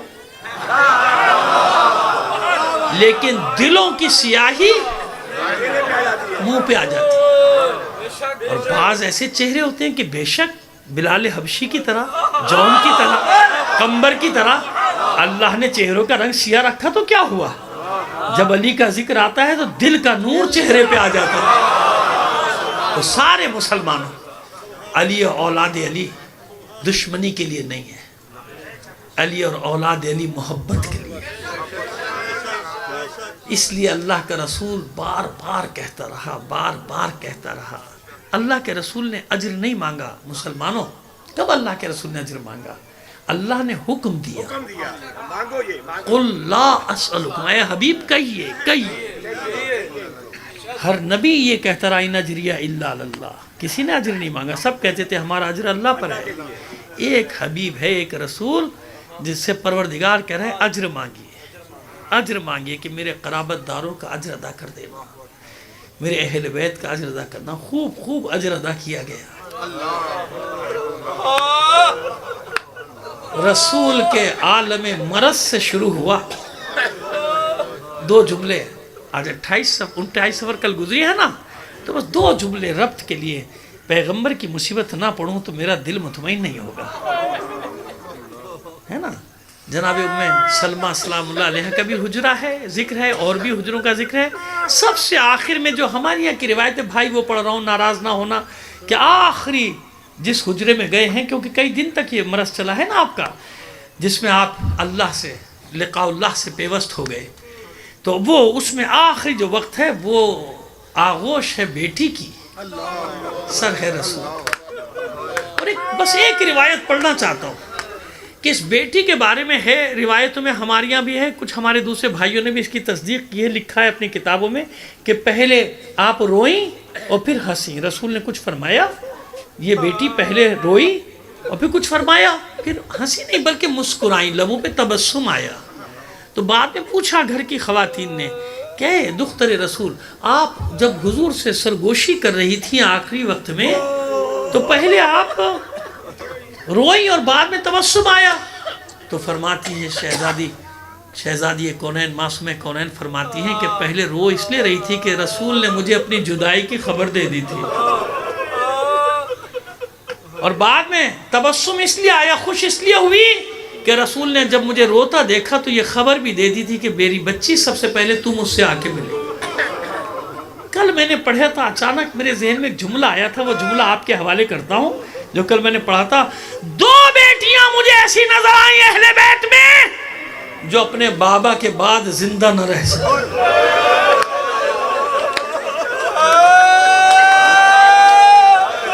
دو بیٹے پہنچ گئے نا, نتیجے تک پہنچ گئے نا. ایک رسول کی بیٹی فاطمہ برداشت نہ کر سکی اپنے بابا کی جدائی کو. ایک حسین کی بیٹی سکینہ برداشت نہ کر سکی اپنے بابا کی. بہرحال میں ذکر کر رہا تھا اجر رسالت کا. مسلمانوں کبھی تو غور کیا ہوتا ہے یہ کیسا اجر رسالت ہے جس کے جنازے پہ ہزاروں لاکھوں کا مجمع ہونا چاہیے تھا, اس کا جنازہ گھر میں رکھا ہوا ہے. 5-6 افراد ہیں بس, باقی کیا ہو رہا ہے, کہاں ہو رہا ہے, خیر میں تو تفصیلات میں نہیں جانا چاہتے. کیسا اجر رسالت ہے کہ ابھی رسول کی آنکھیں بند ہوئے کچھ دن ہوئے ہیں اور اس کی بیٹی کے دروازے پہ ہجوم اکٹھا ہو جائے, اس کی بیٹی کے دروازے پہ لکڑیاں جمع کر دی جائیں. کیسا اجر رسالت. اسی لیے تو لوگ چاہتے ہیں کہ ذکر نہ ہوتا, کیونکہ لوگوں کو سچائی معلوم ہو جاتی ہے نا. یہ کیسا اجر رسالت ہے. بڑے اطمینان سے بڑے پیار سے عرض کر رہا ہوں آپ کی خدمت میں, کیسا اجر رسالت ہے کہ وہ علی جس کی تلوار کا صدقہ آج تک مسلمان کھا رہے ہوں, اس علی کو کس عالم میں گھر سے کھینچا جائے. اور علی کے چھوٹے چھوٹے بچے, علی و زہرا کے چھوٹے چھوٹے بچے گھر میں دیکھ رہے ہیں. بتاؤ حسنین کے دل پہ کیا گزرتی ہوگی. یہ ہمارے نانا کا کلمہ پڑھنے والوں کو کیا ہو گیا. کل ہم گھر سے باہر نکلتے تھے, پورا مدینہ دوڑتا تھا ہمیں آغوش میں لینے کے لیے, ہمارے ساتھ کھیلنے کے لیے. یہ آج کیا ہوا کہ ہمارے ہی گھر پہ چڑھائی کر دی سب نے. یہ کیسا اجر رسالت ہے کہ فرق کائنات کہوں گا میں تو. علی کے سر پہ ضربت نہیں لگی, فرق کائنات پہ ضربت لگی. کائنات ہل گئی, ایسی ضربت علی کے سر پہ لگی. ایک ضربت نے کائنات کو ہلا کر دی. کیسا اجر رسالت ہے. عجیب اجر رسالت ہے. کبھی کوئی ظلم, کوئی انتہا ختم نہیں ہو رہی.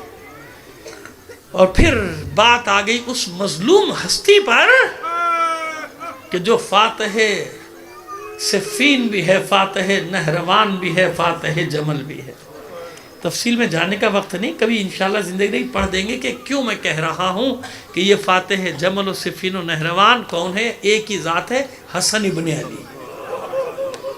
وہ جوان جو ایسے بڑھ بڑھ کر حملے کرتا ہو کہ جس کے لیے علی کو کہنا پڑتا ہو کہ روکو, کوئی روکو اس جوان کو جو بڑھ بڑھ کر حملے کر رہا ہے. مجھے ڈر ہے رسول خدا کی اس نشانی کو کوئی زخم نہ آ جائے.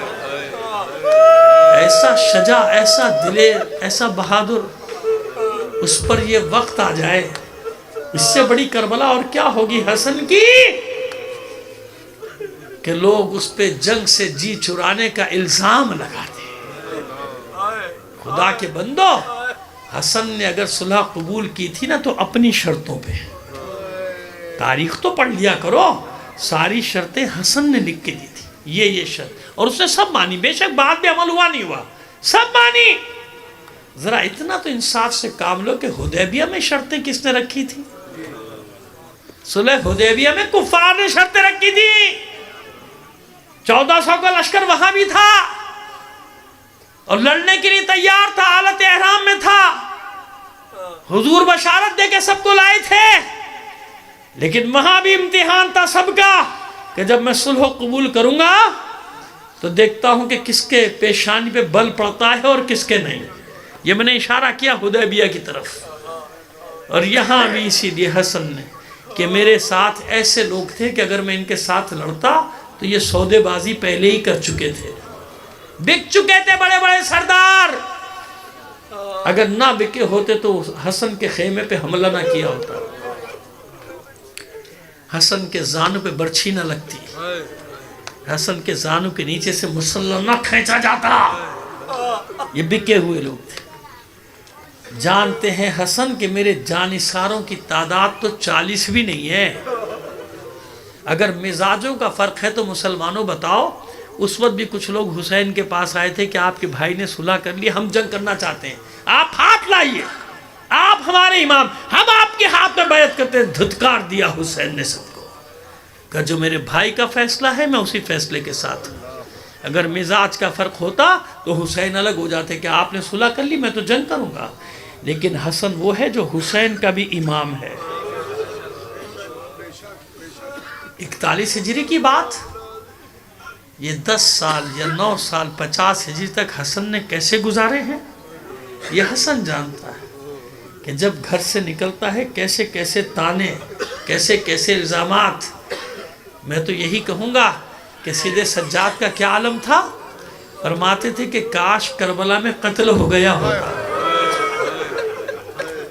ان القتل لنا عادت والشہادت لنا کرامت، قتل ہو جانا ہماری عادت، شہادت ہمارے لیے کرامت۔ لیکن سید سجاد کا غم بھی یہی تھا کہ کاش میرے سامنے میری ماں بہنوں پھوپھیوں کو بازاروں میں نہ لائے، بازاروں کا غم۔ ادھر حسن جب گھر سے نکلتے ہیں تو کہیں سے کوئی آواز کستا ہے، کہیں سے کوئی آواز کستا ہے، اور رسول کا یہ بیٹا ہر ظلم و ستم کو برداشت کر رہا ہے اپنے اوپر، لیکن اس کے باوجود جانتا ہے حاکم شام کہ میرے عزائم کے راستے میں سب سے بڑی رکاوٹ حسن ہے۔ کیوں؟ وہ طے کر چکا ہے کہ اب بادشاہت بادشاہت بادشاہت ملوکیت اسے اپنے بعد اپنے ملعون بیٹے کو حاکم بنانا ہے، یزید کو حاکم بنانا ہے۔ لیکن معاہدہ جو پھاڑ چکا، مگر لوگ تو جانتے ہیں نا، زبانوں پہ ہے نا، اس معاہدے کے روح سے کام نہیں کر سکتا تھا، لہٰذا سب سے بڑی رکاوٹ ہے حسن مجتبی۔ کیا کیا جائے اس راستے کو، اس رکاوٹ کو کیسے ہٹایا جائے؟ مروان کو آن بورڈ لیا، مروان کو اپنے رابطے میں لایا جو مدینے میں ہے، پلان سمجھایا، منصوبہ بندی کی، تلاش کر کوئی ایسا فرد جس کا آنا جانا حسن کے گھر میں ہو۔ کچھ ہی دن میں اس نے پیغام بھیج دیا، میں نے تلاش کر لیا، حسن کے گھر میں اشس بن قیس کی بیٹی ہے۔ اشس وہ منافق جس نے صفین میں غداری کی تھی، اس کی بیٹی جودہ بنت اشس امام حسن کی زوجیت میں ہے۔ اب یہ سوال نہ کیجیے گا کہ ایسے لوگوں کی بیٹیاں گھروں میں کیسی آئیں، ورنہ سوال بہت آگے تک چلا جائے گا، جناب نوح تک، جناب لوط تک۔ پیغمبر تھے یا نہیں تھے، بس وہیں تک رکھ رہا ہوں میں بات، اس سے آگے نہیں۔ پیغمبر تھے نا اللہ کے، لیکن ان کے گھروں میں بیویاں کیسی تھیں، جناب نوح کی زوجہ بھی اور جناب لوط کی زوجہ بھی، جن کا قرآن میں ذکر آیا ہے ان دونوں بیویوں کا، جنہوں نے خیانت کی تھی اللہ کے رسولوں سے۔ تو یہ اللہ کی حکمت ہے، اس میں آپ اور میں کچھ نہیں کر سکتے نا، یہ اللہ کی حکمت ہے، ایسے ہونا ہے۔ تو مقدرات، اسی کو کہتے ہیں مقدرات الہی، یہ مقدرات الہی ہے۔ کعب بیٹی ہے، اس کو کسی بھی طرح قابو میں لا، کنیزوں کے ذریعے سے رابطہ کیا گیا، زر و جواہر کا لالچ دیا گیا، پھر حاکم شام نے کہا آخری لالچ دے دے، آخری لالچ، یہ کام کر دے، تیری شادی تیرا عقد اس کے ساتھ کریں گے جو آئندہ اس پوری سلطنت کا وارث بننے والا ہے، تو ملکہ بن جائے گی۔ بس یہ منصب بڑے بڑے کام کرا دیتا ہے نا، منصب کی لالچ۔ یہ قابو میں آ گئی، کنیزوں کے ذریعے سے رابطے میں ہے۔ حاکم شام نے مروان کو کہا بھی کوئی اقدام نہ اٹھانا جب تک میں تجھے حکم نہ دوں۔ اتنے عرصے تلاش کرتا رہا کہ کس طرح سے حسن کو زہر دیا جائے۔ جانتے ہیں جو زہر حلاحل لایا گیا اس کی خصوصیت کیا تھی؟ حاکم شام نے وہ شیشی 2-4 قطرے نے شیشی بھیجی اور خط بھیجا مروان کو کہ دیکھ ایسا زہر بھیج رہا ہوں تجھے کہ اگر چند قطرے تو نے دریا میں ڈالے آبی حیات ختم ہو جائے گی۔ خاص طور پہ ہند سے بنوا کے منگایا گیا ہے، اس کو لایا ہوں، چند قطرے پانی میں ڈال دے گا، یعنی دریا میں جتنے بھی حیوان ہیں سب ختم ہو جائیں گے۔ بس یہ چند قطرے اس برتن میں، آپ مٹکا کہہ لیجئے، گھڑی کہہ لیجئے، سراہی کہہ لیجئے، اس پہ ڈال دینا چند قطرے جو حسن کے استعمال میں ہو۔ یہ شیشی زر و جواہر کے ساتھ، ہدایت کے ساتھ بنت اشس کو پہنچا دی گئی۔ اور یہ جو 28 تاریخ گزری ہے نا، میرا امام روزے سے تھا۔ آپ جانتے ہیں کہ معصومین اکثر روزے سے ہی رہتے تھے۔ افطار کیا، آج اس کے گھر میں اس کے حجرے میں آنا ہے معصوم نے افطار کے بعد پانی طلب کیا یہ ملونہ گئی وہ جو گڑھی یا سراہی تھی نا اس نے کہا تھا چند قطرے اس ملونہ نے پوری شیشی اس میں ڈال دی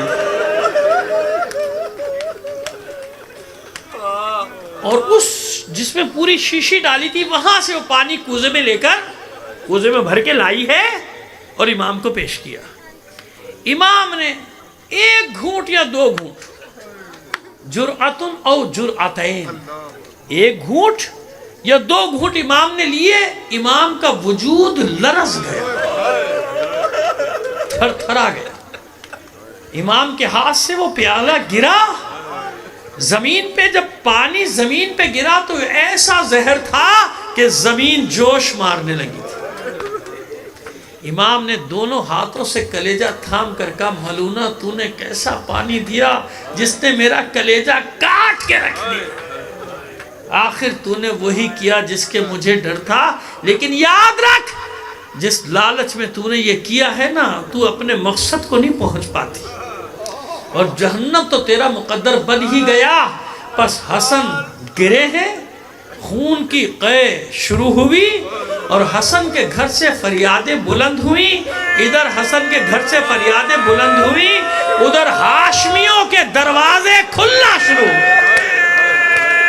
ہاشمیوں کے گھروں کے دروازے کھلنا شروع ہوئے حسین دوڑے عباس دوڑے محمد حنفیہ لیکن سب سے پہلے ہستی جو داخل ہوئی حسن کے گھر میں اس کا نام ہے زینب